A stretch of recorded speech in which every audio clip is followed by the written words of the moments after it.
Ka National People's Party jong ka Mawkyrwat blok hanek sengi kalayo ban penlong ke jingelang ke ba tang kinungilam ha Mawkyrwat rengkat ke jinge keren bediang sngobha ya kibru ke bawan rong temai naka Indian National Congress apa ke jingelam jong uba karena sosyang UMDC ke Mawkyrwat constituency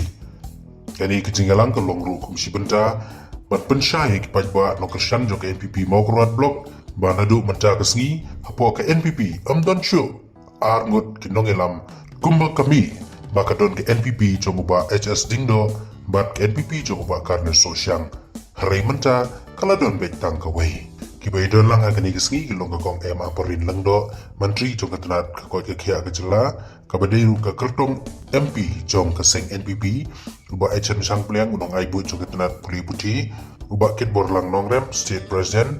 ke NPYF ubah Hamlet Son Dowling Working President juga NPP Kakong Jasmine kanang ilam juga NPP Women's Wing ubah Laprang Bla MDC ke Mauplang ubah Peniat siap ke HADC bat kiwe ilarai rangma ba haba iwan ban syakri yapi banda shimet iba kernes ila penrai kat baimon Chano ile eso, kumno ile. Nrei habai ikit rengkat ya upat pa haki terpeng ke jong i hapan rai. Syakno ke kenwon ng led. Bat bak kanes ke negeri kesni ke bak kemen ke jong aban yu i ya ke merger jong jingkyrshan jong ke nong jong ke constituency jong pi. Ba pilaya long kawai nga up kami lendi ya kasni nyobot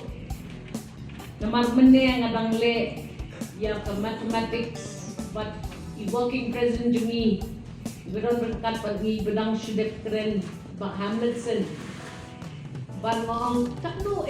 na plus sikini ang karbon nindon kabot ha Mawkyrwat yo kanu ba kat ang kajar Kataan hajar kabud